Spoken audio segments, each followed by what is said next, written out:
Pernah tak anda rasa macam buntu bila fikir pasal disiplin dalam bilik darjah? Hari ini kita akan kupas beberapa teknik psikologi yang power yang boleh ubah terus cara anda bentuk tingkah laku pelajar, bukan setakat suruh-suruh je. Okey, cabaran utama yang semua pendidik hadapi selalunya berkisar pada soalan ini. Jadi, macam mana nak buat kan? Kuncinya bukan dengan kita bagi arahan je, tapi melalui satu pendekatan yang lebih sistematik. Namanya, modifikasi tingkah laku. Ia sebenarnya berasaskan satu prinsip ni, pelaziman operan. Bunyi macam complicated, tapi idenya simple je. Tingkah laku tu dibentuk oleh apa yang jadi lepas tu. Sama ada dapat ganjaran atau sebaliknya. Baiklah, jom kita mula dengan alat yang paling asas sekali dalam kit alat kita ni. Ia dipanggil peneguhan atau dalam bahasa Inggeris, reinforcement. Penting untuk kita faham, ini bukan sekadar kita puji sekali-sekala tau. Ini strategi yang dirancang. Contohnya, setiap kali pelajar angkat tangan sebelum bercakap, terus kita bagi pujian. Lama-lama nanti, perbuatan tu akan jadi satu kebiasaan yang automatik. Peneguhan ni Puya, dia ada dua jenis yang sangat berkuasa, positif dan negatif. Walaupun bunyinya macam bertentangan, sebenarnya matlamat dua-dua ni sama. Jom kita tengok apa bezanya. Okey, poin paling penting kat sini, dua-dua ni tujuannya sama, untuk meningkatkan sesuatu tingkah laku. Peneguhan positif ni senang, macam kita bagi bintang emas bila kerja rumah siap. Peneguhan negatif pula, contohnya, kita batalkan kuis kalau satu kelas behave. Nampak tak? Dua-dua mendorong hasil yang kita nak. Rahsia untuk peneguhan positif ni betul-betul menjadi adalah masanya. Timing kena betul. Ganjaran tu, tak kisahlah pujian ke, mata ganjaran ke, mesti diberi serta-merta lepas tingkah laku yang kita nak tu berlaku. Barulah pelajar dapat kaitkan dengan jelas. Oh, aku buat ni, aku dapat benda baik ni.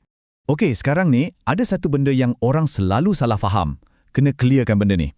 Peneguhan negatif tu bukan hukuman ya? Bukan. Ia lebih kepada rasa lega.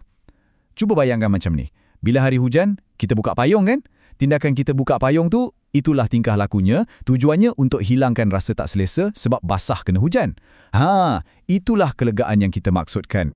Contoh ni memang jelas sangat kan? Pelajar akan usaha lebih gigih sebab nak elak daripada buat latihan tambahan tu.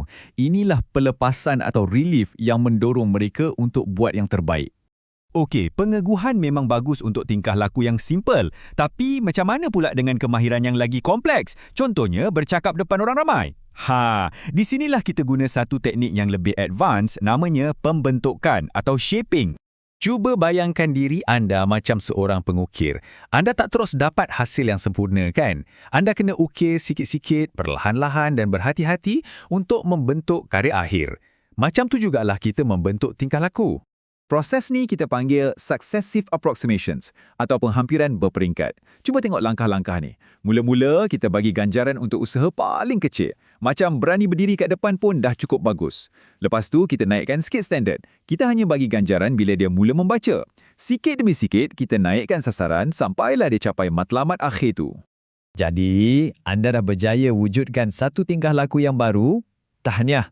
Tapi, macam mana nak pastikan tingkah laku tu kekal lama?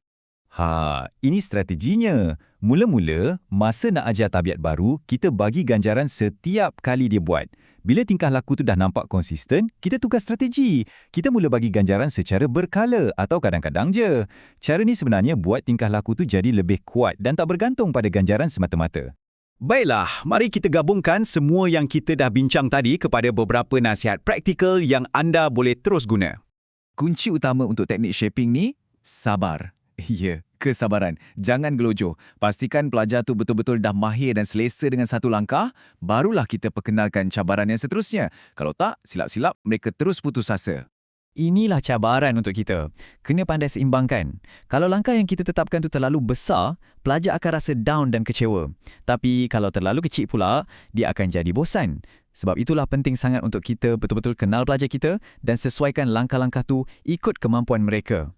Ingat ya, membentuk tingkah laku ni bukan soal mengawal, tapi soal membina kejayaan selangkah demi selangkah. Semua ni adalah alatan yang sangat berkuasa di tangan anda. Jadi, cuba fikirkan sejenak.